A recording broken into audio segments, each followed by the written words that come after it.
hier soir, nous avons vu donc témoin de Christ.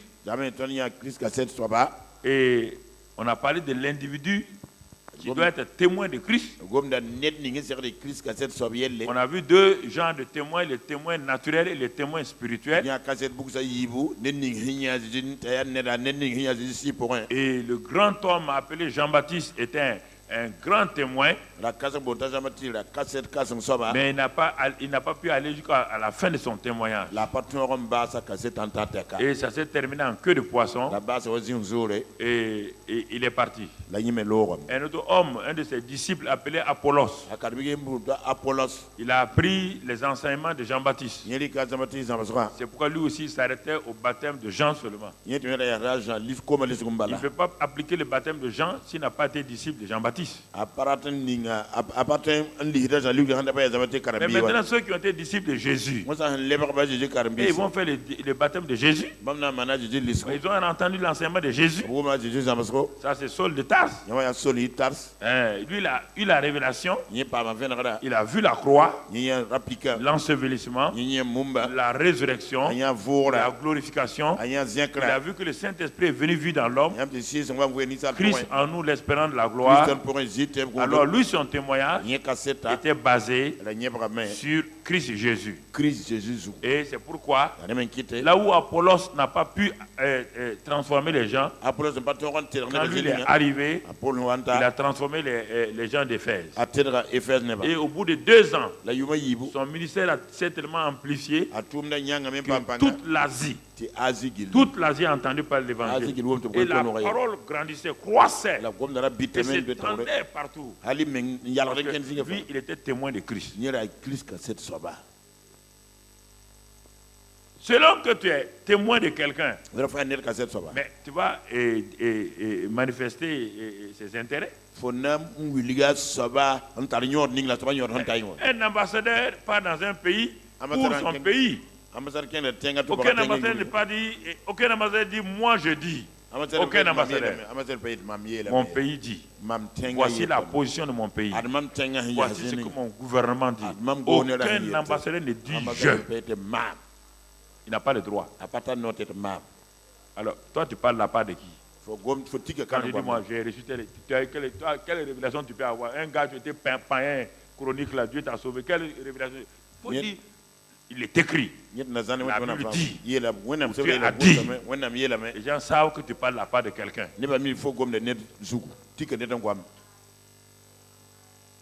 Les gens savent que tu es un ambassadeur.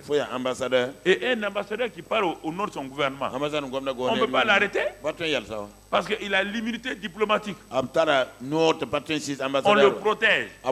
Même s'il brûle un feu, la police siffle. Mais quand ils s'en vont, il montre son papier. La police fait garde à vous. Continuez. Il a fait une faute. On dit de continuer. On ne peut pas l'arrêter. Parce qu'il défend son pays. Mais s'il va, il ne défend pas son pays. Il parle de jeu. Moi, j'ai fait ça. Je peux faire ça. Le jour qu'il a un problème, il n'est pas couvert. Il n'est pas couvert. Est-ce que nous comprenons? Nous sommes les ambassadeurs sur la terre. Et, non, il ne faut pas dire Amen. Rapidement, tu dis Amen là. Est-ce que tu fais le rôle d'ambassadeur? Voilà maintenant. Il faut dire, si tu peux dire Amen, dis-moi maintenant Amen. Quand on dit ambassadeur, vous aimez les noms là. Vous voyez déjà ambassadeur extraordinaire, plénipotentiaire. Vous croyez que c'est pas une affaire comme ça? Attends que je termine ma question. Si tu me dis Amen, tu auras problème. Parce que ce que je vais dire après va te créer problème. Laisse-moi terminer mes phrases. Tu comprends? Témoin de Christ, on a vu hier. C'est l'individu. Maintenant, on va voir ce matin comment témoigner maintenant de Christ. Si un témoin, il est là pour témoigner de Christ. Comment témoigner de Christ? Je vais expliquer pour que et je vais faire d'abord une différence que vous comprenez. Témoigner de Christ. C'est différent de dire je fais mon témoignage de ce que Christ a fait dans ma vie. C'est différent. Les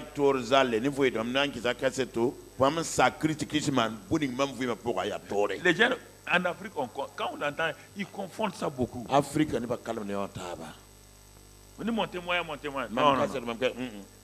Témoigner de Christ, c'est révéler aux gens qui est Christ, ce qu'il a fait, ce qu'il est, et aujourd'hui ce qu'il continue de faire. Tu dis, témoigner de Christ, c'est révéler que tu l'as rencontré, que tu l'as vu spirituellement, et ce qu'il a fait, tu le montres aux gens. Ça, c'est le témoin de Christ. Et les gens vont à lui. Mais maintenant, témoigner de ce que Dieu a fait dans ma vie. Là, je dis, moi j'étais un alcoolique. Quand j'ai rencontré Jésus, voilà ce qu'il a fait dans ma vie. Mais ça ne sauve pas les gens. Et la plupart du temps, on aime aller écouter les anciens premiers ministres de Satan. Ceux qui ont fait la mer, ceux qui ont fait ceci ou cela, ceux qui ont fait ceci ou cela. Mais ça ne sauve pas quelqu'un. Le salut n'est pas lié au témoignage que j'ai reçu. Le salut est lié au témoignage de Christ. Et non pas mon témoignage. C'est parce que j'ai rencontré ce Christ-là que je peux témoigner aujourd'hui de ce qu'il a fait dans ma vie. Alors que les chrétiens sont habitués aujourd'hui à écouter les témoignages. Et ils sont prêts vite quand vous prêchez, personne ne vous écoute. Quand vous allez donner un témoignage, tout le monde va écouter. Mais ils ont tellement écouté les témoignages. Ils aiment ça. Qu'on dise, moi, j'étais comme ça. J'ai fait comme ça. J'ai fait comme ça. Très bien. Tu as entendu son témoignage. Mais est-ce que tu es retourné pour voir celui qui a fait qui l'a changé là? C'est ça l'important du témoignage. Le témoignage a pour but de tirer les gens pour leur dire ne me regardez pas, mais regardez, c'est lui.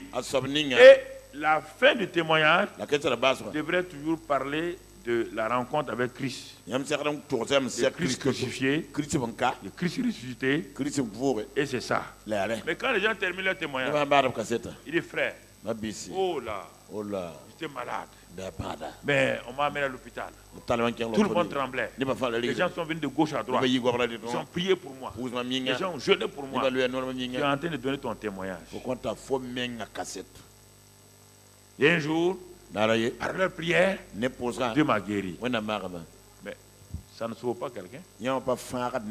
Tu n'as fait que dire ce que Christ a fait dans ta vie. Et beaucoup de gens sont comme ça, sont dans nos églises, ils ont été guéris, ils ont été délivrés, ils ont été bénis, ils ont eu un enfant, tout. C'est ça. Mais écoutez, pour avoir un poisson, qu'est-ce qu'il faut faire? On prend un hameçon, on met quelque chose, on jette dans l'eau. Et c'est ça qui prend le poisson. Donc la guérison, la délivrance, ce sont des appâts que Dieu nous a donnés pour attirer les âmes. Mais maintenant, quelqu'un est venu à l'église parce qu'il a été guéri, mais il n'est pas sauvé. Pour vous asseoir maintenant, pour qu'il soit sauvé là, lui va se vanter partout. On va dire de donner son témoignage. Il va remplir la vie de son témoignage. Alors c'est un païen qui est en train de témoigner. Et vous dites non. Les milliers de gens que Jésus a guéris, sauvés là, où ils sont? Les jours qui partaient, il restait 120 personnes. Où sont les ressuscités? Où sont les enfants de Jairus? Où est Lazare, le ressuscité? Il n'est pas parmi les 120.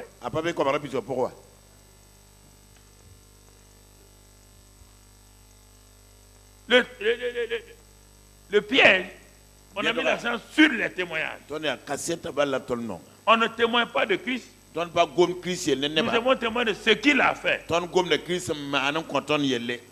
c'est ça que Jean-Baptiste a fait. C'est qu'Apollos a fait. Mais il n'a jamais témoigné de Christ. L'expérimenter, le recevoir.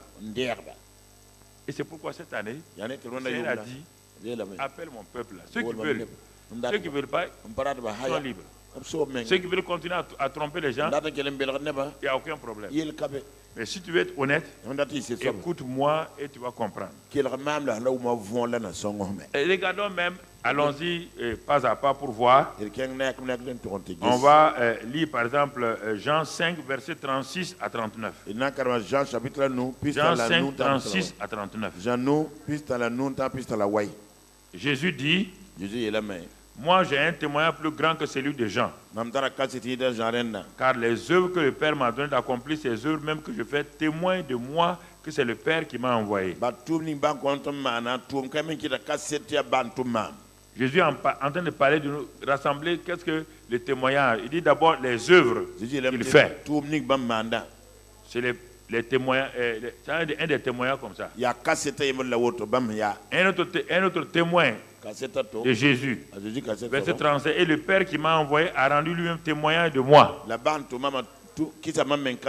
Le Père rend témoignage, les œuvres rendent témoignage, tout ça de Jésus. Même le Père, tout son témoignage c'est sur Jésus. Les œuvres que Jésus fait révèlent Jésus. Troisième témoin de Christ sur la terre. Il dit, verset 39, vous sondez les Écritures, parce que vous pensez avoir en elles la vie éternelle. Ce sont ces Écritures-là qui rendent témoignage de moi.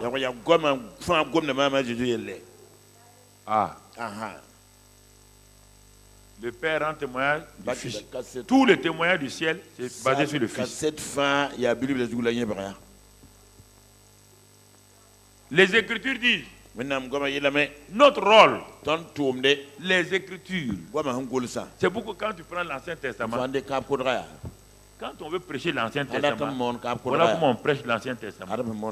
Avant de continuer, Dieu me dit de vous dire ça. Quand vous prêchez l'Ancien Testament, ne prêchez pas ce que ils ont fait là. Dans l'Ancien Testament, chaque symbole représente Jésus-Christ. Par exemple, si vous dites que vous parlez des hôtels, vous parlez des arches que les gens font, il faut bien regarder. Quand vous arrivez là-bas, et les Philistins avaient leur arche. Et ils avaient leur hôtel avec Dagon. Israël avait son arche, qui est le symbole de Jésus-Christ.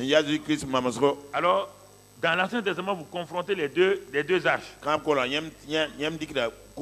Et vous allez voir que l'arche de Dagon, avec Dagon là, il est tombé à la fin. Il a brisé la tête et tout. Mais l'arche que Dieu a dit à Moïse de fabriquer là, en bois de gopher couvert d'or. Le bois de gopher, c'est l'humanité de Jésus. L'or, c'est sa divinité. Donc, l'arche de l'Éternel là, ça montre que le Christ va venir pour être un homme, mais couvert de sa divinité. C'est pourquoi devant l'arche de Dagon, Dagon s'est plié. Si vous restez là-bas, personne ne sera sauvé. Vous prenez ça maintenant, vous allez transférer dans le Nouveau Testament. Et vous allez montrer dans le Nouveau Testament que l'arche qui est là, que Dieu a utilisé, donc s'appelle Jésus-Christ de Nazareth. Son nom ici maintenant s'appelle Jésus-Christ de Nazareth. Et quand il est venu, les deux éléments sont là. La chair, le bois là, la chair là, le bois là, c'est sa chair. Et l'or là, c'est sa divinité, c'est Dieu qui est devenu homme. Et vous montrez que quand il est venu, quand il allait dans les rues, tous les esprits mauvais que les anciens appelaient Dagon, les Baals, les Astartés là, tous les esprits mauvais se pliaient devant lui. Donc en ce moment-là, vous avez pris l'enseignement de l'Ancien Testament pour aller l'achever dans le Nouveau Testament. Mais ce n'est pas fini. Quand vous avez fait ces deux comparaisons, vous devez terminer par vous-même maintenant. Jésus est parti, il a dit que c'est nous les arches nouvelles. Nous avons les deux éléments encore, l'humanité et la divinité. On a les deux éléments. Nous sommes des hommes remplis de Dieu. On a les deux éléments. Jésus était Dieu, fait chair. Nous sommes des hommes remplis de Dieu. On a les deux éléments. Et c'est nous qui opérons sur la terre. Là, ton message est complet. Mais tu vas le rester. Tout le temps Dagon. Est-ce que tu connais Dagon ici? Est-ce qu'il y a un Dagon au Burkina? Il y a un Dagon au Burkina. Il y a Baal au Burkina. Il y a Astarté au Burkina. Mais tu vas le prêcher quoi? Des messages incomplets. Jean-Baptiste a donné des bons messages. Les gens sont venus, ils ont pleuré. Quand ils sont levés, pas de vie éternelle. On dit le message de monsieur là, quand il parlait, on tremblait. As-tu reçu la vie éternelle? Ah bon? Ça veut dire quoi? As-tu reçu le Saint-Esprit? Ça veut dire quoi? Les disciples de Maïs vous ont montré. Ils ont été baptisés. Le message de Jean-Baptiste les a secoués à travers Apollos. Ils se sont repentis. Ils ont pleuré. Et quand Paul dit, avez-vous reçu le Saint-Esprit? On n'a jamais entendu parler. Donc vous n'êtes pas sauvés? Ah non, on est sauvés. C'est Apollos. Tu connais? Paul dit je connais. C'est un bon prédicateur. Mais vous avez prêché quoi? Et le baptême, quel baptême vous avez fait? Jean-Baptiste. Le baptême Jean-Baptiste ne se voit pas.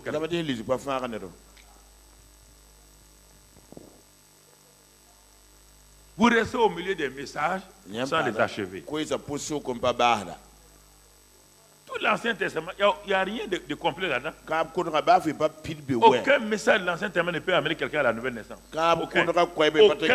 Personne dans l'Ancien Testament n'est né du nouveau. Alors, comment vous pouvez prêcher ça aux gens pour qu'ils soient nés de nouveau? Si vous n'avancez pas dans le Nouveau Testament.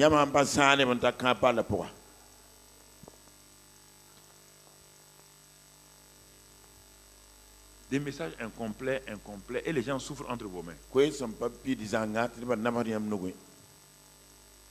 Incomplet.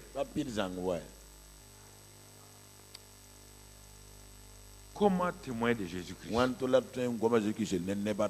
Jésus dit lui-même, le Père, les Écritures, les œuvres, les trois sont d'accord. Tous ces trois-là parlent de moi. Dès que je suis venu sur la terre, là, plus personne ne compte. Il dit, si vous ne le croyez pas, je vais vous montrer quelque chose. Il dit, un jour, pour ne pas enseigner ça directement aux disciples, il va leur démontrer. Écoutez-moi, laissez tomber vos formations que vous avez eues quoi là, c'est moi ici. Ici là. Voilà. Paul dit, vous avez plusieurs maîtres, mais vous avez un seul père. Aucun homme n'a deux pères. Sur votre acte de naissance, on a mis votre père, le premier père c'est Abraham, le deuxième père s'appelle Michel.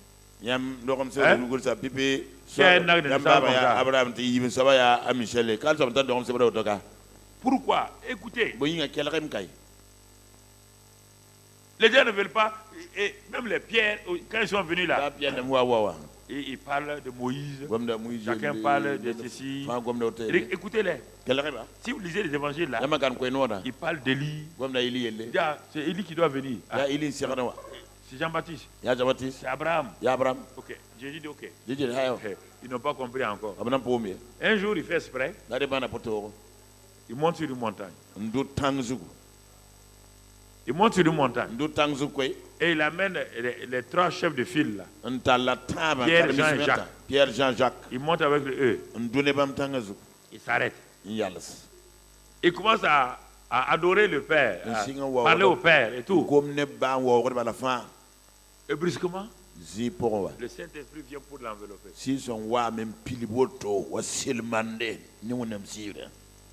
Quand le Saint-Esprit vient l'envelopper, les disciples étaient là. Ils regardent leur maître en train de prier, d'adorer et vraiment de célébrer le Père. Brusquement, 2 personnages apparaissent. Dès qu'ils ont vu, les 3 ont vu les 2 là, ils ont dit voilà Moïse. Ils ont oublié Jésus. Voici, Moïse est venu. Il y a un autre qui dit non, regarde sa gauche. Élie.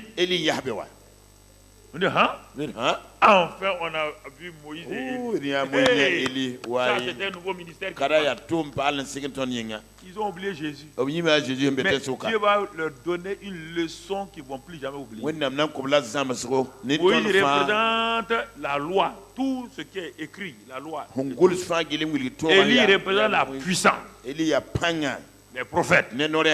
La Bible dit la loi et les prophètes. Vous lisez ça? Quand il parlait aux disciples d'Emmaüs, il a utilisé la loi et les prophètes. C'est qui? Moïse et Élie. Donc, les gens ont regardé. Qu'est-ce que le Père fait? Il intensifie la gloire. Et à un moment donné, quand la gloire disparaît, il reste qui? Il reste qui? Jésus a avalé qui? Il a avalé Moïse et Élie. Il reste qui maintenant? Alors, vous devez prêcher qui? Il vous a montré qu'il les a avalés. Il les a avalés. Il les a avalés. Ils ont disparu. C'est lui. De toute manière, si nous prêchons Moïse, nous parlons de Moïse et d'Élie, c'est pour enseigner les gens pour à la fin tomber sur Jésus. Parce que nous les païens, on ne peut pas parler de Moïse, on n'est pas descendant. Est-ce que tu as déjà entendu la postérité de Moïse? Moïse n'a pas de postérité. Moïse a tué toute sa postérité. La loi tue tout le monde. Et vous voulez prêcher la loi aux gens. Et pourquoi vos chrétiens ils meurent comme ça? Pas physiquement, hein? Ils sont morts spirituellement. La loi ne peut rien. La loi doit être inscrite dans nos cœurs par le Saint-Esprit. Hébreux 10 et Jérémie 31. Tu veux prêcher Élie? Tu as déjà vu Élie avec une femme et des enfants? Les deux n'ont pas de postérité. Les deux qui sont apparus là, aucun n'a de postérité. Il reste Jésus. Il reste Jésus seul. C'est ça. Il faut comprendre les Écritures. Ne prends pas une écriture ici, pour monter ton ministère. Dieu ne peut pas donner un ministère à quelqu'un basé sur un verset, 2 versets. Non, c'est tout. Il y a des choses que les gens ils ne savent pas qu'un jour ils doivent mourir et ils doivent apparaître. Dieu, tout ce que Dieu t'a dit de faire, tu dois rendre compte devant lui. Il n'y a personne.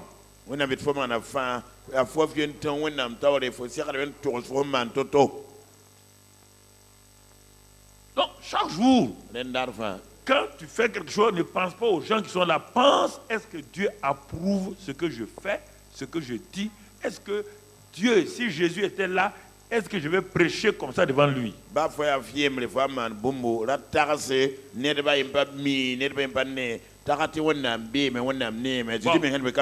je vais vous dire une chose. Si Jésus était là, si Jésus venait à nos réunions, il s'asseyait. Tu vas leur parler de Moïse devant Jésus. Hein? Tu vas le faire. Hey, Homme de Dieu, si Jésus vient ici, à ta réunion, tu vas parler de Moïse? Tu vas parler de Moïse? Hein? Tu vas parler d'Élie? Hein? Et de beau la question. Si Jésus vient s'asseoir ici et que tu as prêché ton message sur les autels sataniques et tu viens à la réunion avec ton papier, avec les titres, les autels sataniques, et au moment où tu veux venir devant pour prêcher, voilà Jésus qui est assis devant toi. Toi, tu vas prêcher devant Jésus les autels sataniques. Hein? Si Jésus te regarde même avec un œil comme ça, tu vas faire quoi?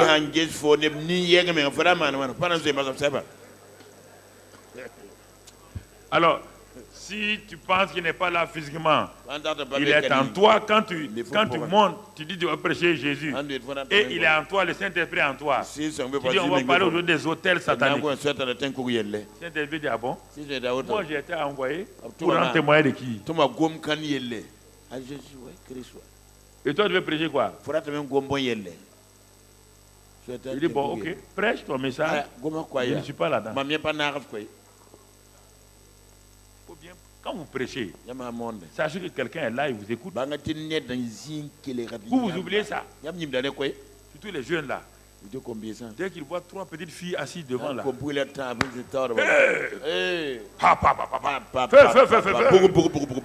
Et puis il regarde la fille là, si elle regarde. Si la fille la regarde. Maintenant, j'ai dit.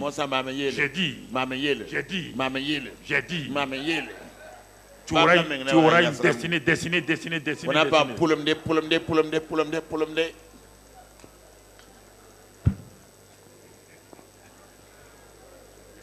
Ils rient, ils savent ce qu'on dit.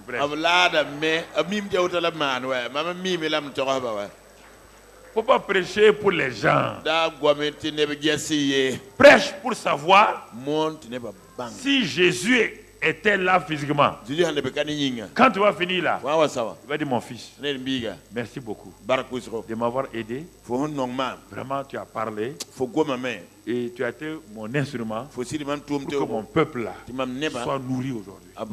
Oh, félicitations. Courage, continue.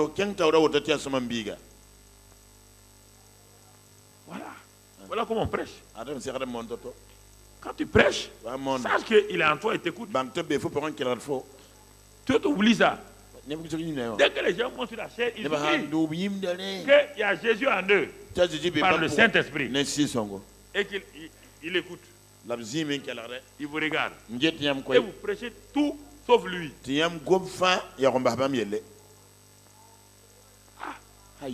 dit mais c'est moi qui t'ai sauvé. Tu ne parles pas de moi.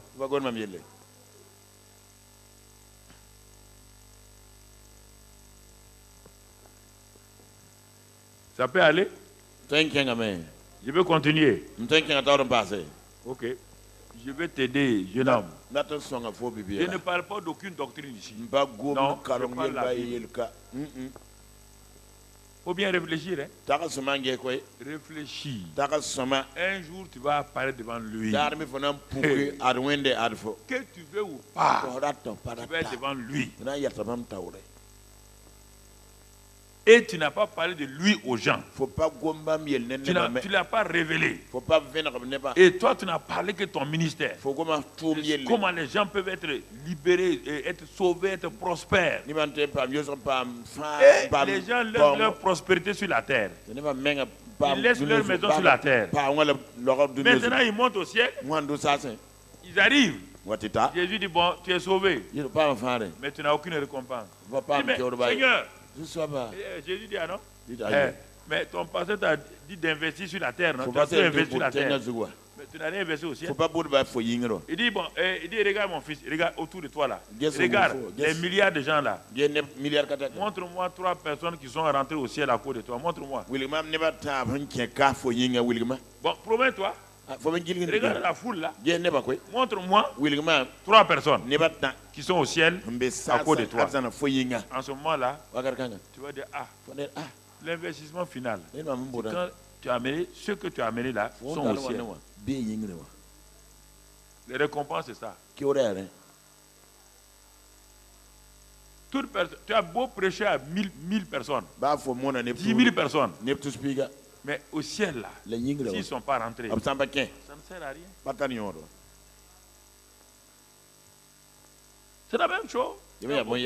Aujourd'hui en Afrique, il y a beaucoup d'instituts. On dit instituts de management, instituts de ceci, instituts de cela. Chacun a ouvert des universités. C'était 500 personnes. Mais à l'examen final, des BTS, des licences, cette université qui a fait trop de propagande, qui a rassemblé beaucoup de gens, il présente ses candidats, 100 candidats. Il a dit admis. Et ceux qui avaient 20 ont présenté les 20. Il y a au moins 15 qui sont admis. Qui a réussi? Celui qui avait 20. Ceux qui ont fait beaucoup de bruit là. 10 sur combien? C'est pas un problème. Il y a un problème de dire on a beaucoup de gens qui viennent nous écouter. Tu n'as pas vu des gens suivre Jésus? Quand il donnait les pains à manger, tout le monde a suivi. Un jour, Jésus s'est arrêté. Il dit, celui qui mange ma chair, qui boit mon sang. Ils ont des motifs. Ton message là, non, il faut que tu changes. Allez-y, dis au petit là, que nous on l'apprécie. Quand il parle qu'on va être élevé là, dis-lui de continuer dans ça. Dis-lui, il faut lui dire. Quand il nous apprend à multiplier les pains et les poissons, dis-lui de continuer dans ça. Sinon, il va perdre son ministère. Tout le monde l'aime. Mais tu vois, il va gâter son ministère. Hein? Quand il nous apprend comment il parle d'Abraham, de Moïse, ça c'est bon. Mais dire à nous, quand même, dire à nous de manger sa chair, de boire son sang. Quand même, là, dis-lui qu'il nous a rabaissé. Va lui dire que papa interne n'est pas content. Que lui n'a jamais mangé la chair humaine. Jésus a dit, bon, allez-y les dire, de revenir. Je vais changer mon message. Je vais les prêcher, que Dieu va les élever, que Dieu va les bénir. Il a fait ça. Il a dit à quelqu'un de rester. Au contraire, il a dit quoi? Il restait combien de personnes? 12. Il a dit aux 12 là, vous ne voulez pas aller? Ils ont dit vraiment, tes paroles là sont étranges. Hein? Mais nous, on ne sait pas. Quand toi tu parles là, aujourd'hui tu parles bien, demain tu parles mal. C'est ça Jésus. Un prédicateur est comme ça. Il ne fait pas plaisir aux gens. Aujourd'hui tu parles bien, demain tu parles mal. Du chef. Bon, nous on ne sait plus quoi faire. Bon, Pierre a dit bon ok, à qui irons-nous? Parce qu'on a regardé et il dit ok. Il dit bon, on a regardé Jean-Baptiste. Il n'y a plus personne avec lui. On a regardé Moïse. Ces gens sont là-bas, sont contre nous. À qui on va aller? Bon, on va rester avec toi. On ne comprend pas. On va rester ici. Hein? Jésus dit oui, vous avez eu bien raison. Et parmi vous, il y a un démon même. Il y a un démon. On vous a dit, le type là il parle mal. On dit qu'on a besoin. Il dit qu'il y a un démon. Et puis il n'a pas dit qui est démon. J'ai regardé, c'est pas toi?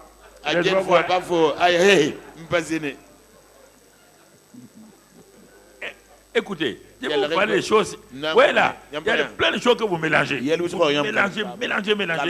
Calme. Et vous-même, vous n'en sortez pas. Vous êtes maintenant dans une confusion. On n'entend plus Jésus parler. Vous parlez des messages, mais on ne voit plus Jésus. Qui vous a sauvé? C'est Jésus. Qui est le chef et le consommateur de la foi? C'est Jésus. Le Saint-Esprit est venu pour parler uniquement de Jésus. Et vous dites que vous avez l'onction. Une onction qui vous amène à autre chose que Jésus. Ça ne va pas. voyez là. Jean 15, verset 26. Jean pile nous verset plus la yobe. Jean 15, verset 26. Jean pile nous verset plus la yobe.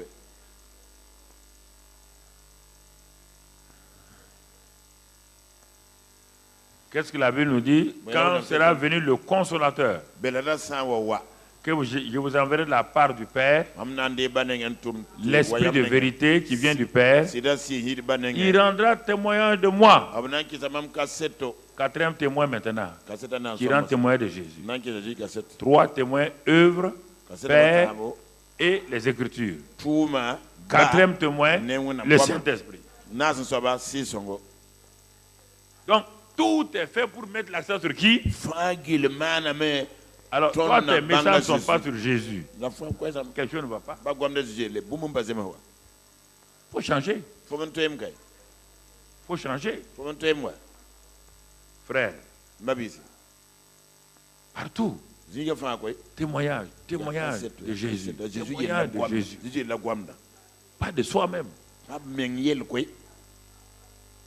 Regardons maintenant comment ce Jésus-là a témoigné lui-même, quel est le contenu de son témoignage et quelles sont les formes de témoignage que nous pouvons voir avec Jésus. On va voir ça donc pour la première session. On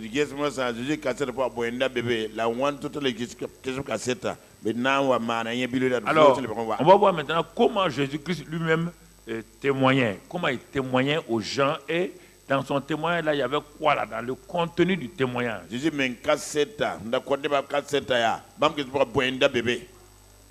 Alors on va commencer la rencontre de Jésus et un chef religieux. Il faut faire attention. Ce que tu vas entendre, mon frère, je n'ai pas été dans aucune école de mission ou autre chose. Là, je suis moi-même assis ici. C'est par des révélations que j'ai. Je n'ai pas pris un livre de quelqu'un pour dire, voilà ma Bible, voilà mon cahier. J'ai le Saint-Esprit en moi, ça me suffit là. Écoute-moi, mon ami. Écoute-moi.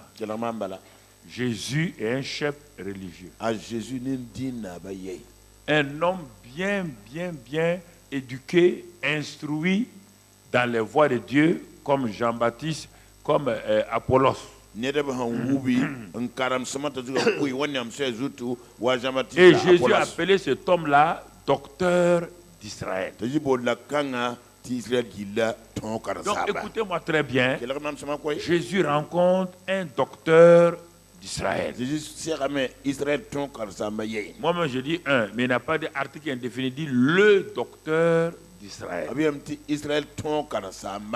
Donc ça veut dire que parmi tous les docteurs là, il était le docteur attitré, le professeur de titulaire des docteurs. L'homme qui était avancé dans les Écritures plus que tout le monde. L'homme qui est censé, quand il arrive dans la synagogue, tout le monde vient s'asseoir autour de lui, car le docteur Nicodème est là. Il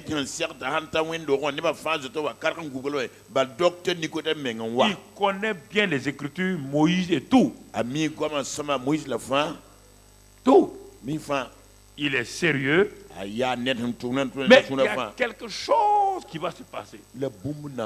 Écoutez-moi très bien. Si vous voulez affronter des gens de ce calibre-là,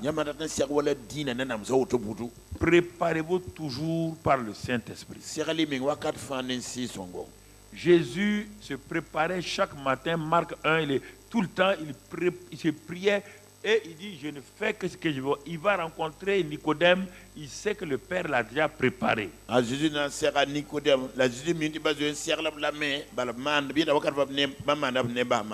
question est, comment le docteur d'Israël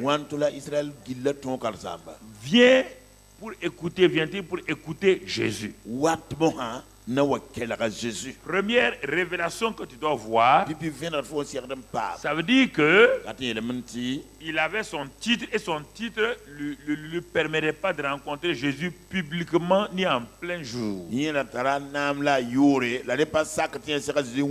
veut dire qu'on ne peut pas rencontrer un chef religieux, un homme docteur, à n'importe quel moment, dans n'importe quel circonstance, ils ne vont pas vous parler, ils sont fiers d'eux-mêmes, ils ne vont pas le faire.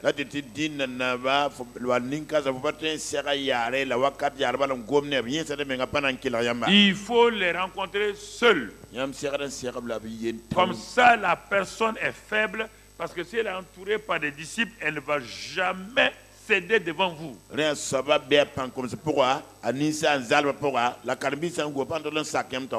Et ici, on va voir ces deux éléments, ces conditions sont remplies. Il est venu de nuit pour rencontrer Jésus. Ça veut dire pourquoi il est venu. Malgré toute sa connaissance, qu'est-ce qu'il a fait qu'il est venu rencontrer Jésus? Il était intrigué. Écoutez bien pourquoi vous n'arrivez pas à avoir des gens de vos services, des chefs religieux, vous n'arrivez pas à les avoir parce que vous partez avec une attitude qui n'est pas normale.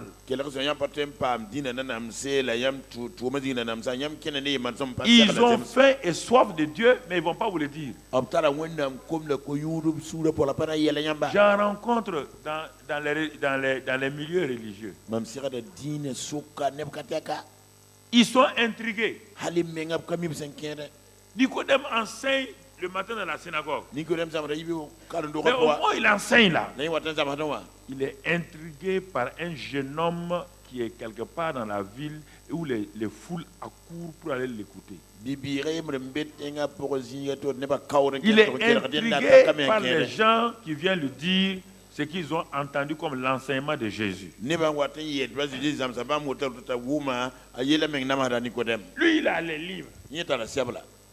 Il a tout. Mais là, les foules courent là-bas. Et ce qu'il vient dire là, ça ressemble aux Écritures. Mais c'est vivant. À force d'écouter ceux qui partent voir Jésus là, c'est ça, c'est pourquoi il est venu. C'est quelqu'un, les gens sont venus lui dire. Il ne partait pas aux réunions de Jésus, sinon il n'est pas venu la nuit. Il était assoiffé. Sachez que la plupart des chefs religieux sont assoiffés. Tant que vous ne les avez pas rencontrés un à un, vous ne pouvez pas savoir. Ils sont assoiffés. Ils sont intrigués. Mais publiquement, ils vont vous dire qu'ils ne croient pas en Jésus. Jésus n'est pas le Fils de Dieu. Ils vont vous dire des choses comme ça. Rencontrez-les un à un. Vous serez étonnés. Pourquoi? Parce qu'ils sont seuls. Et quand quelqu'un est seul, il est faible.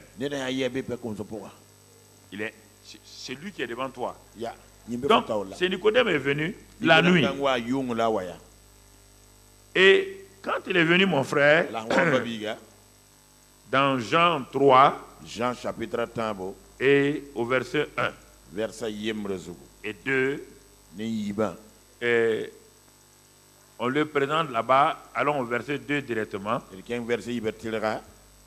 Et il vient de nuit, auprès de Jésus de nuit et lui dit, regardez ce qu'il dit. Il dit Rabbi, maître.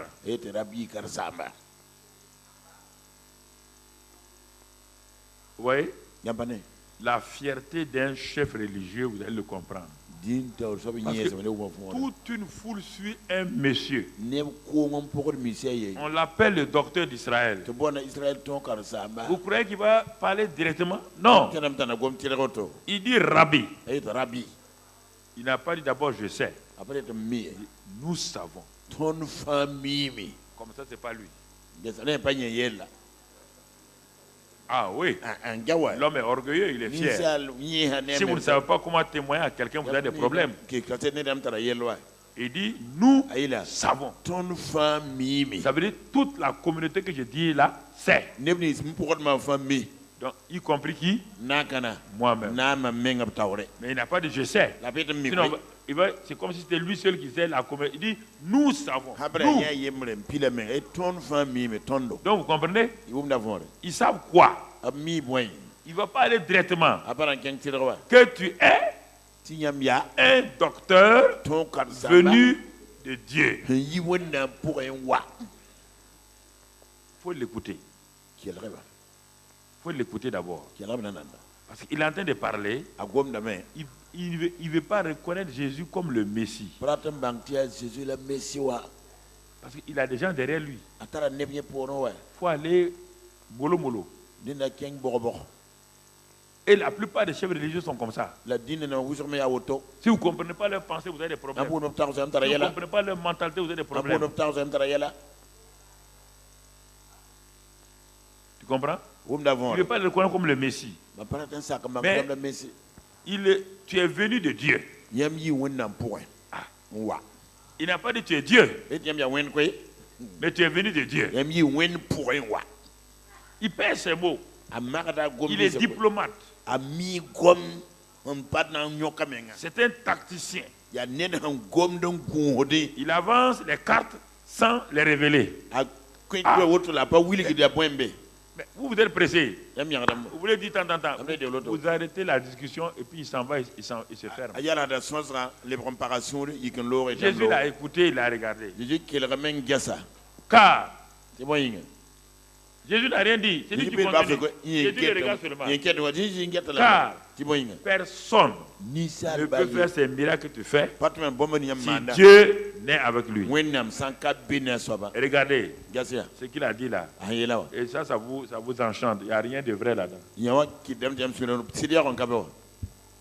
Il a beauté à la touche. Vous regardez ça, vous applaudissez, il n'a rien dit de bon. Jésus va redresser la base. Vraiment, il dit, tu es venu de Dieu. Ça veut rien dire.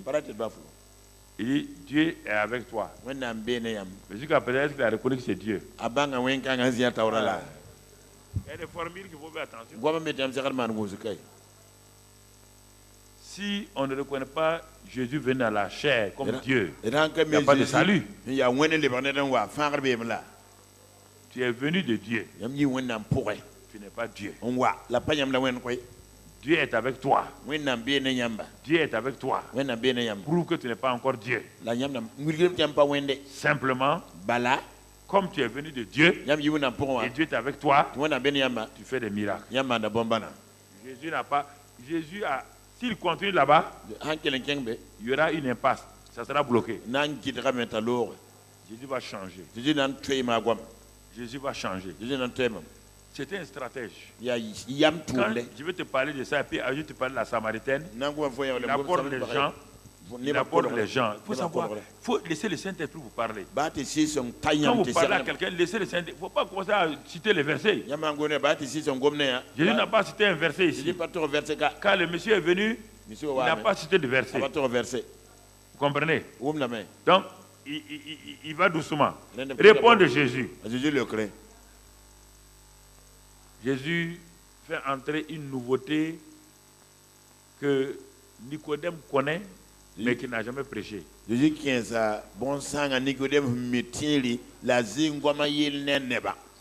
C'est-à-dire la nouvelle naissance. Se trouve dans Ézéchiel. Ça se trouve là-bas. Dans Jérémie. Ça se trouve là-bas. Et Nicodème l'a enseigné quand le Messie va venir. Il va donner un nouveau cœur. Un esprit nouveau. C'est écrit là-dedans. Tout ça, il a enseigné. Jésus tourne la phrase. Et il sait que Nicodème connaît ça. Mais vous allez voir, il n'a pas compris comment ça se passe. Il y a beaucoup de gens qui enseignent des choses, ils ne comprennent pas comment ça se passe. Et qu'est-ce que Jésus fait? Il montre une nouveauté, une révélation à Nicodème. Verset 3. Il dit, je te le dis, si un homme ne naît de nouveau, il ne peut voir le royaume de Dieu. Il surprend Nicodème dans sa pensée. Lui, Nicodème croit qu'il vient de dire de bonnes choses. Tu vois, je te reconnais. Bon, tu viens de Dieu. Dieu est avec toi. Si c'est nous, on va dire Amen. Voilà quelqu'un qui m'a reconnu. Mais il ne t'a pas reconnu.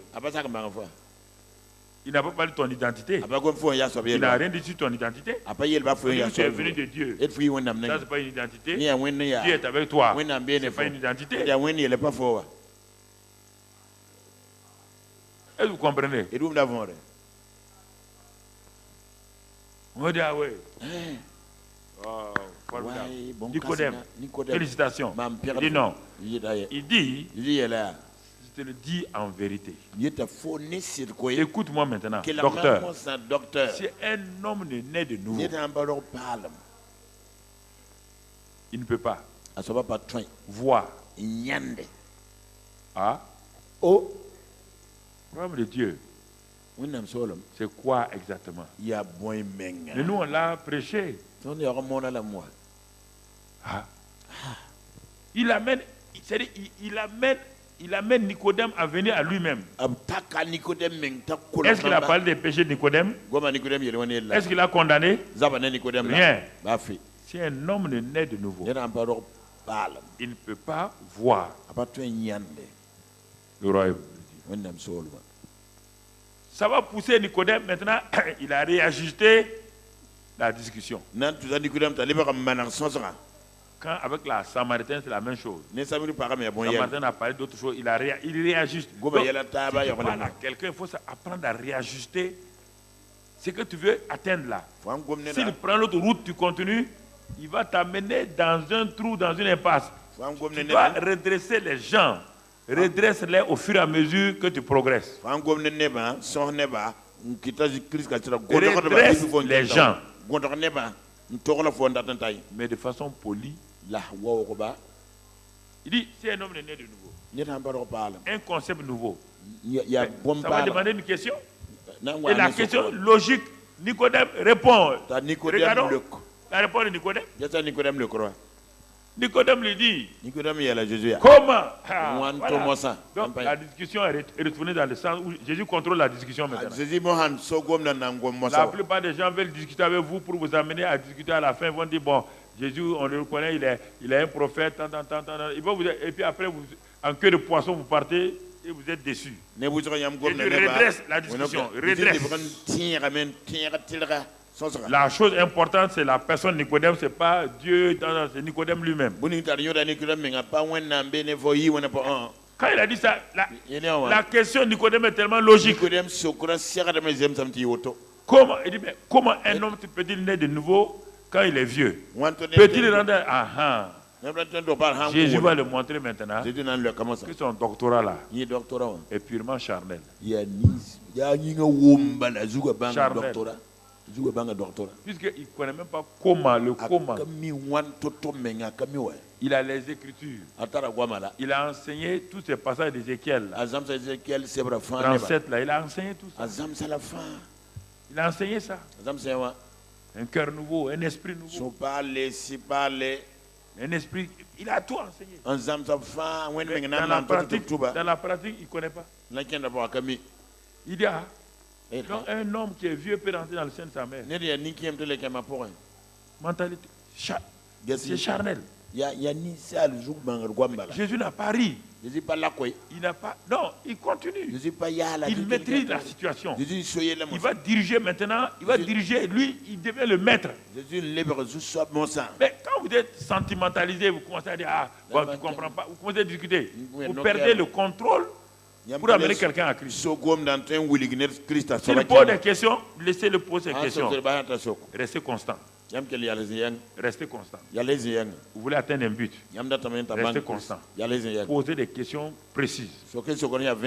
Et laissez, quand il pose la question, répondez-lui toujours avec la parole. Parce qu'il veut fuir. Donc, Nicodème veut fuir. Et il veut arrêter la discussion. Il veut l'arrêter. En disant à Jésus, il faut rentrer dans le ventre de ma mère. Donc avec ça, la discussion s'arrête. Jésus dit, regardons la réponse de Jésus.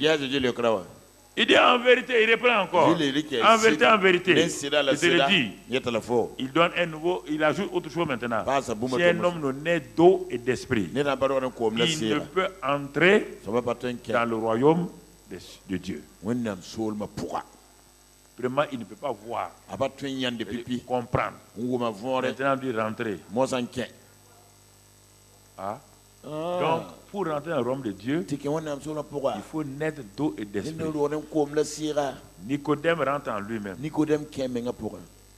ne suis pas né d'eau ni d'esprit. Tout de suite, l'intérêt de Nicodème. Maintenant, comme Jésus avait dit à la femme samaritaine, j'ai une eau vive. Elle vient chercher de l'eau.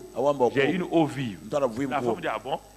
C'est une eau vive. L'intérêt de la femme, l'intérêt de Nicodème est maintenant braqué sur ce que Jésus va dire. Il devient un auditeur de Jésus. Écoutez-moi, d'arrêter d'amener des gens de fausses choses. Bon, lève ta main, baisse ta tête, prie avec moi. Il n'y a rien. Est-ce que tu vois ça ici? L'intérêt de Nicodème est suscité et attiré par le fait qu'il parle de naître d'eau et d'esprit. Lui,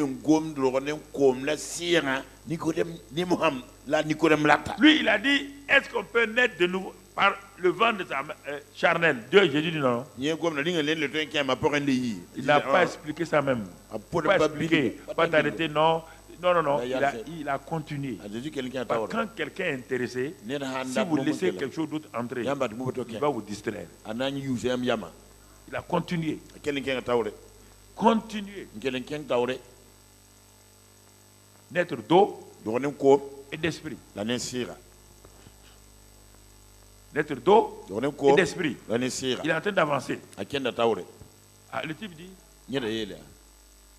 quand il y a ça, mon frère, ma soeur, il a entendu parler du royaume, mais il ne sait pas comment on rentre là-dedans. Et on te dit on te montre le chemin pour entrer dans le royaume. Qui est bête?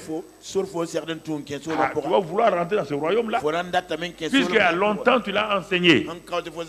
Et tu ne sais pas comment faire. Mais quelqu'un te propose maintenant le moyen de rentrer.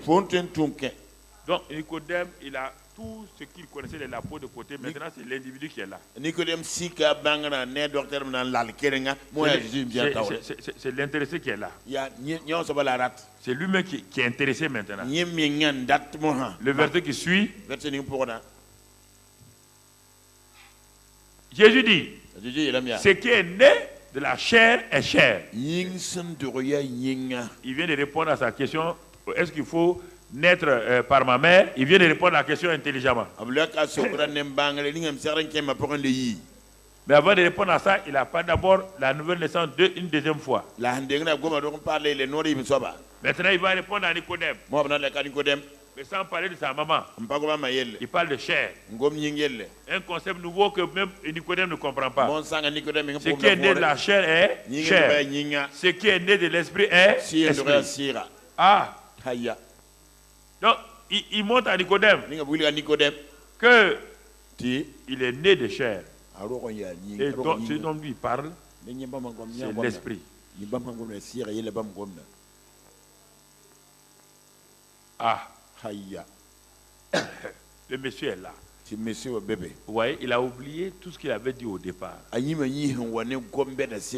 qu'il était venu pour essayer de dire que même si on ne te reconnaît pas, moi, en tout cas, je viens te reconnaître pour... Non, c'est maintenant, c'est son problème qui est là devant lui.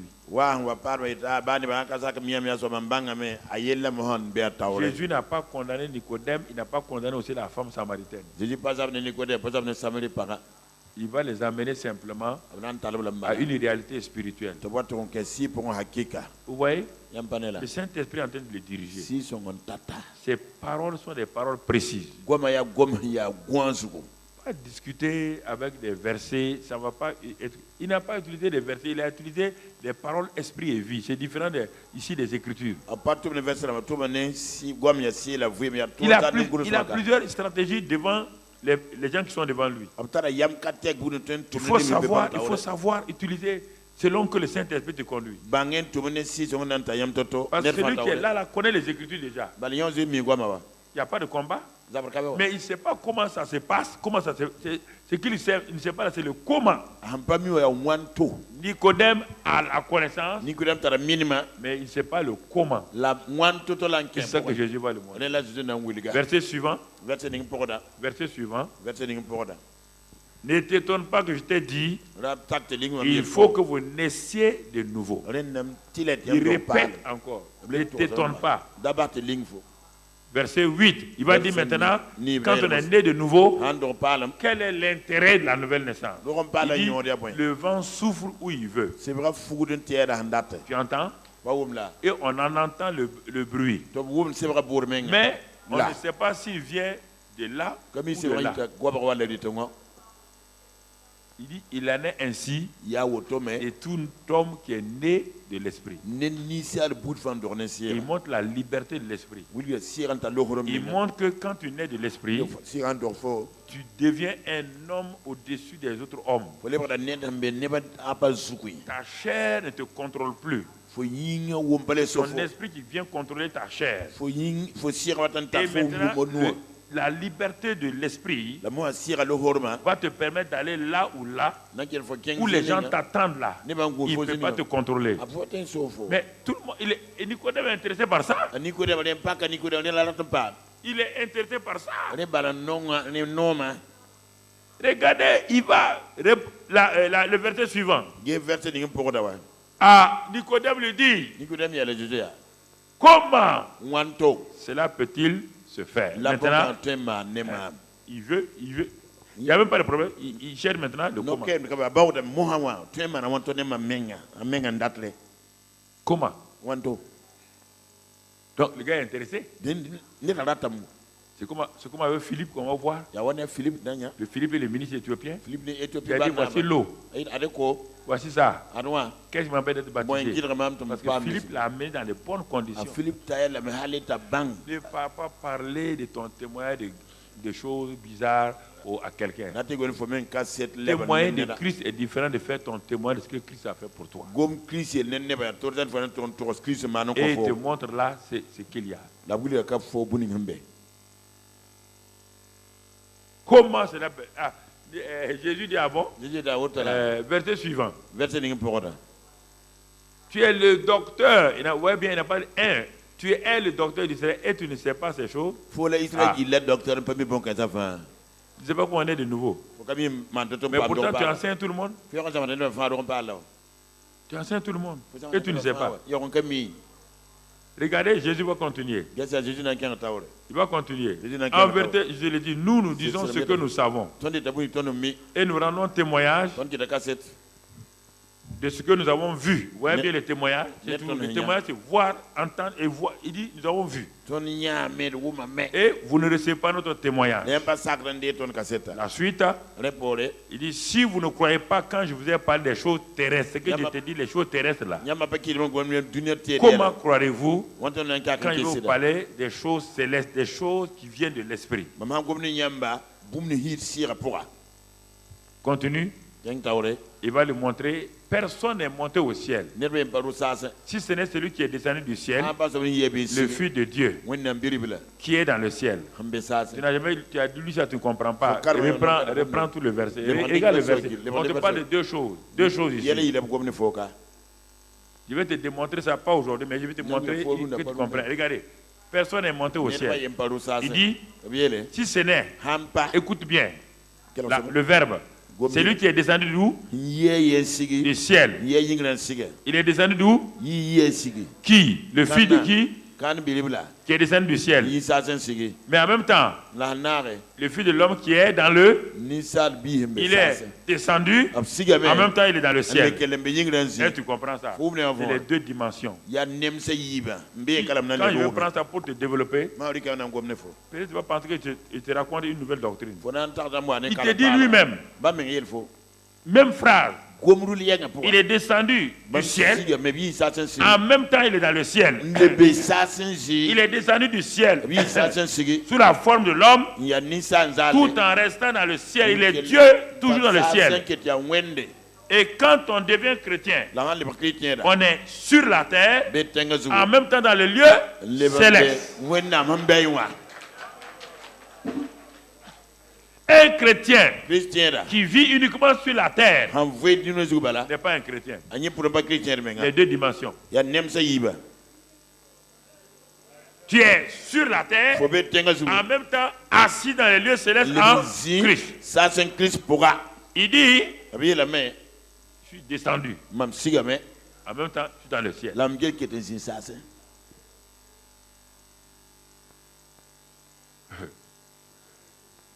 Continuons. Il continue, c'est lui qui parle. Et comme Moïse, maintenant il va dire, il va dire comment on peut. Regardez, il va parler de la croix, mais comme la croix n'est pas là, s'il parle à Nicodème, il ne va pas comprendre la croix. Il ne comprend pas. Mais il va prendre un exemple de l'Ancien Testament. Mais il ne va pas rester là-bas. Il va enseigner l'Ancien Testament. Il va dépasser. Tu vois bien? Toi, tu vas aller tout faire, tout un message sur le serpent, sur la...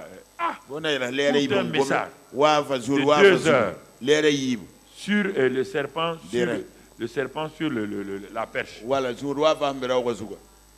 Mais, quelle conclusion tu veux tirer maintenant que je fasse?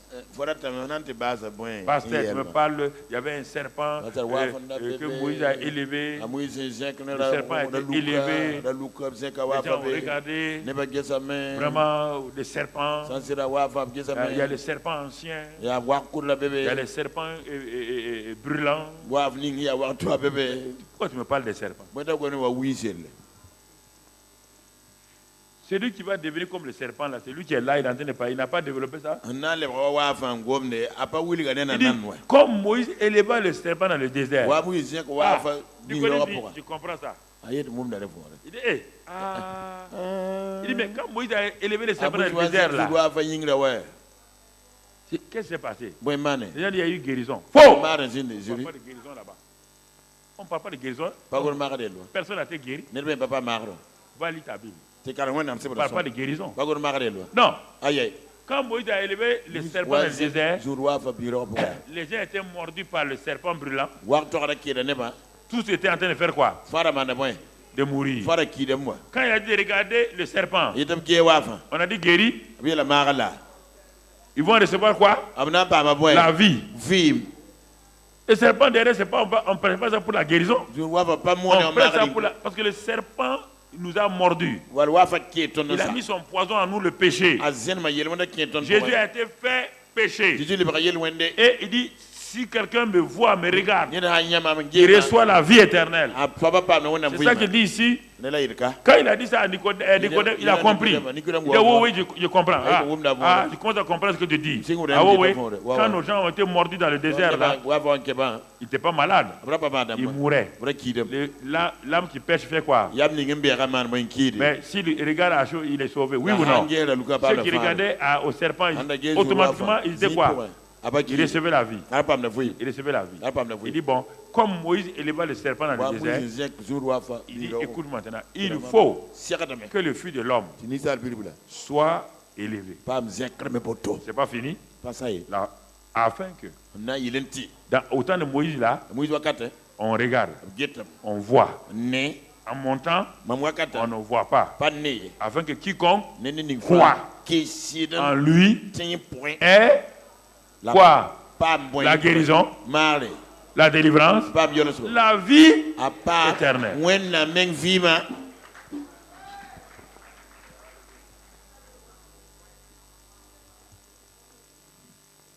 Tout Tout ça, c'est avec, il est en train de parler à Nicodème. Tout Jean 3 là, c'est Nicodème. J'entends pas faire Nicodème. Et Jean 3, c'est Nicodème. J'entends pas faire Nicodème. Jésus n'a pas dit, baisse la tête pour me recevoir. En ce moment-là, il dit, il ne t'est pas élevé. Il ne peut pas avoir de salut. Le salut vient de la croix. Il a dit comment? Il n'a pas dit reçois maintenant le salut. Quand vous voyez dans les évangiles, on parle de salut, c'est le mot sozo. Il ne veut pas dire salut de l'âme. Quand il dit va, fille, ma fille, ta foi t'a sauvé, il ne veut pas dire qu'elle a reçu la vie éternelle. La vie éternelle n'était pas venue encore. Pierre n'a pas la vie éternelle. Jean n'a pas la vie éternelle. Personne. Il parle de sozo qui comprend au moins 8 termes. Délivré, guéri, libéré. Mais lisons, on va arrêter là tout à l'heure, on va reprendre. Lis maintenant Jean 19. Jean 19, verset 38. Nicodème est parti. Ça, c'est là travail. On ne le voit pas. Dans Jean, maintenant Jésus est mort. Quand il est mort, après cela, Joseph d'Arimathée qui était disciple de Jésus, mais en secret, vous voyez bien, par la crainte des Juifs, vous voyez bien, demanda à Pilate la permission de prendre le corps de Jésus. Et Pilate le permit, il vient donc et prit le corps de Jésus. Verset 39. Nicodème, qui auparavant était allé de nuit vers Jésus, vint aussi, apportant quoi? Un mélange d'environ 100 livres de myrrhe et d'aloès. Nicodème. Maintenant, il a compris ce qui se passe. Le serpent a été élevé. Les gens de Moïse ont été sauvés. Jésus, le Fils de l'homme, a été élevé comme le serpent. Maintenant, il a dit, ce que l'homme là m'a dit, je le vois. Il vient rapidement avec la myrrhe et l'aloès. Et il donne ça. Après ça, Nicodème est devenu un disciple de Jésus. Voici comment il a amené un chef religieux à reconnaître le royaume des cieux. Il n'a pas fait de discussion. Il n'a pas fait de discussion. Il n'a pas discuté aujourd'hui. Bon, toi, tu amènes, par exemple, tu amènes ton Coran, moi j'amène la Bible. Vous allez vous bagarrer.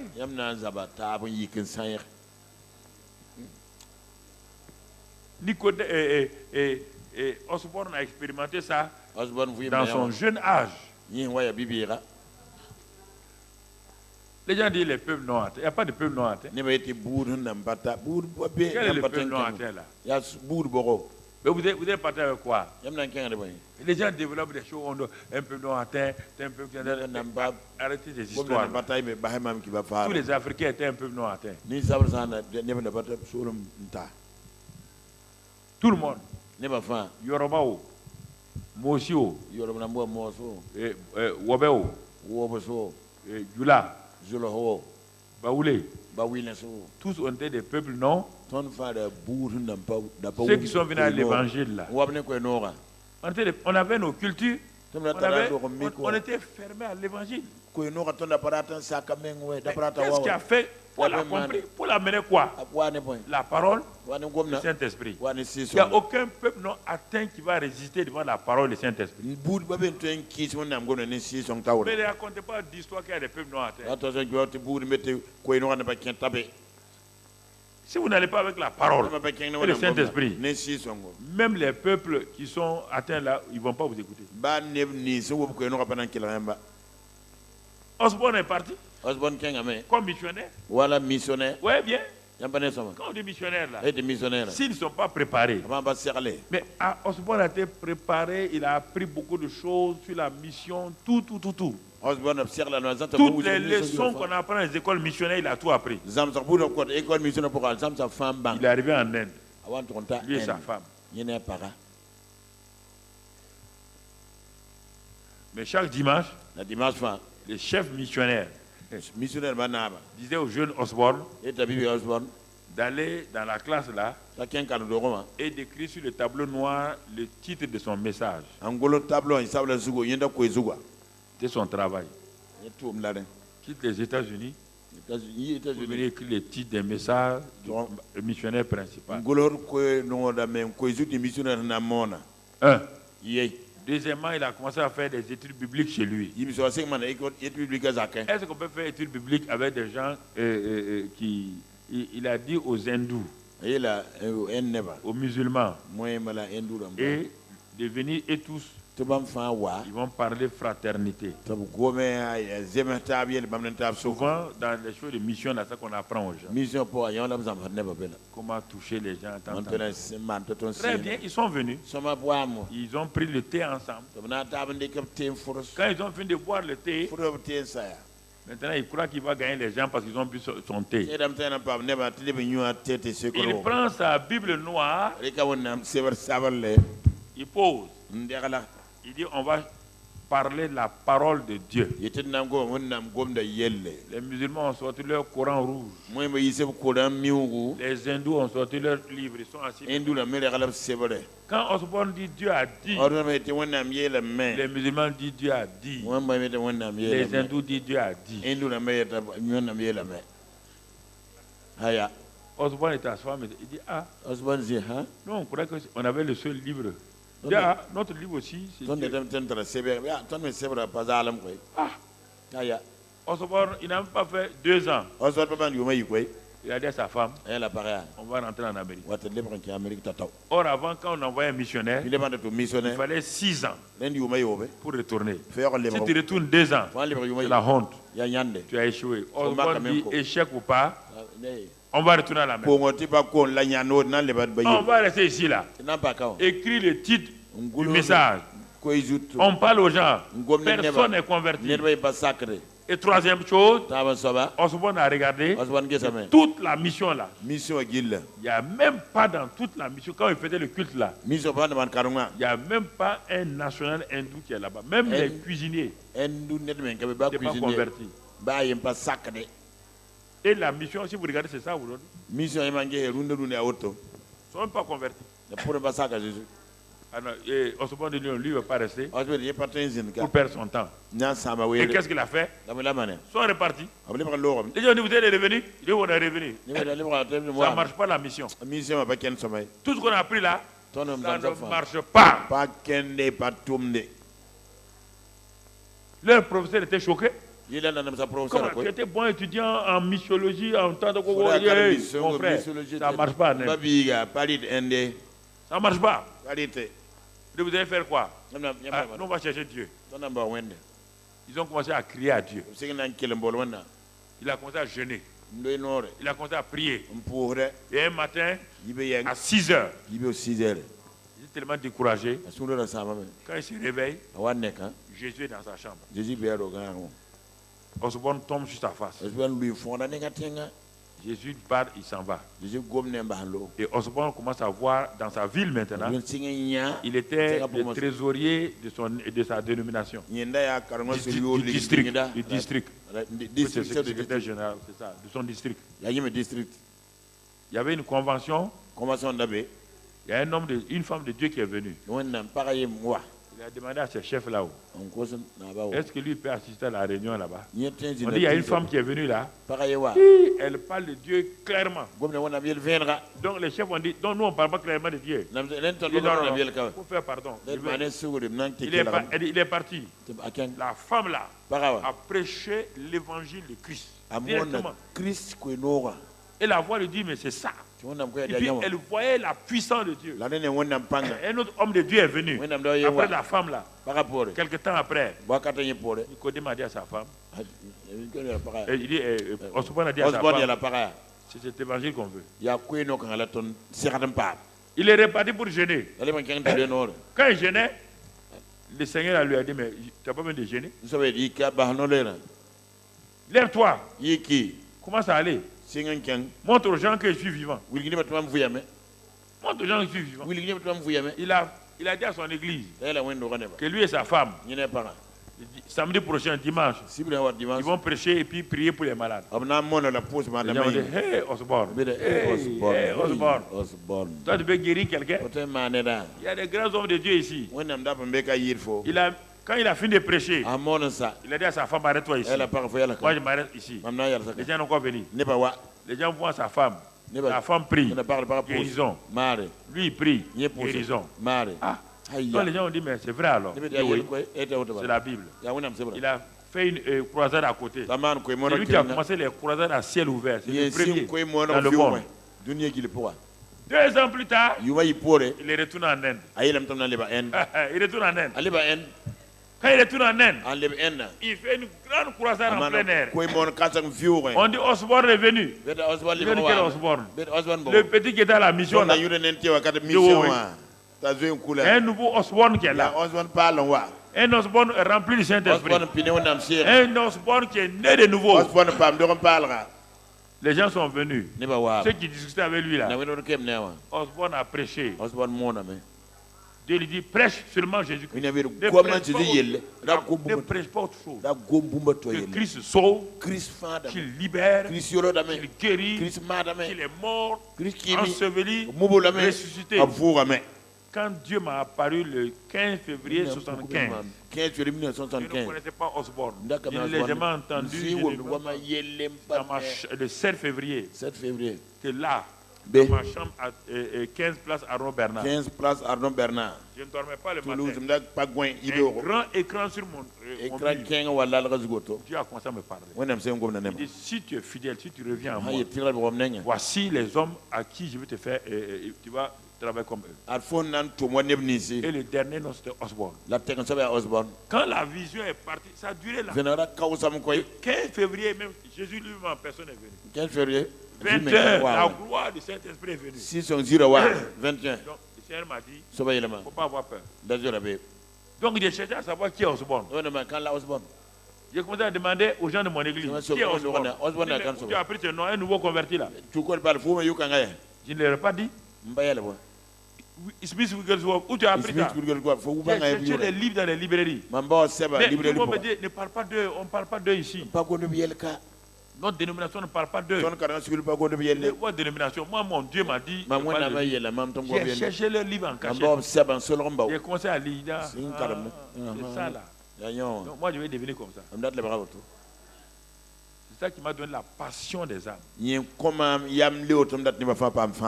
Quand il est arrivé en Inde, maintenant, il a dit devant tout le monde que lui, il est venu à la parole de Dieu. Si Jésus est Dieu, fils de Dieu, on le saura aujourd'hui. Il dit, avez-vous un sourd muet que tout le monde connaît? On dit oui. Que tout le monde connaît. Le sourd muet là, ils l'ont amené.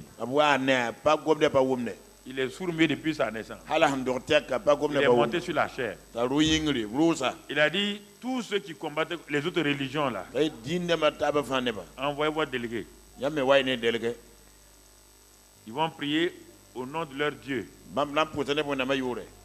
Et le Dieu qui va ouvrir les oreilles de ce sourd-là, on va croire. Vous savez, la foule aime ça. La foule dit, oui, c'est ça même. C'est ça. Tout le monde dit qu'on est majoritaire, on est pas voir. Personne n'est venu. Il dit, bon, pour qu'on ne dise pas c'est moi, c'est ma femme qui va prier. Devant tout le monde. Il y avait plein de pasteurs. Il dit à sa femme, ne pose pas les mains. Dis seulement que le Jésus que je viens de prêcher, qui est mort à la croix, là, qui est enseveli, qui est ressuscité, dis seulement le nom de ce Jésus-là. Nous l'avons rencontré vivant maintenant. Il y a quelques années, on était venu ici avec les livres de la mission. On est venu avec des papiers. Maintenant, on est venu avec le Jésus. Le chef de la mission, on est venu avec lui. Ne touche pas. La femme a levé la main. Elle dit au nom de Christ Jésus, je commande à l'esprit de surdité de partir, l'esprit de militer. Osborne dit, s'il y a des docteurs ici, ils n'ont qu'à venir. Les gens sont venus. Quand ils ont fait comme ça, l'homme dit oui. On a amené une montre. On a mis là. L'homme dit oui. Toute la foule dit, qui croit que Jésus est fils de Dieu? Toute la foule, tout le monde était à genoux.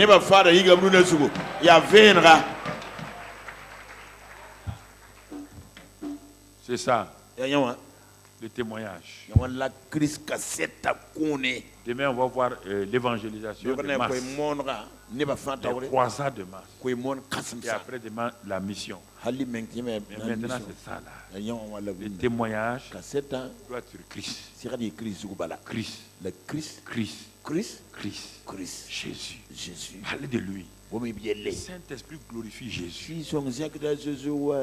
Le Saint-Esprit est là pour lui. Il rend témoin de lui.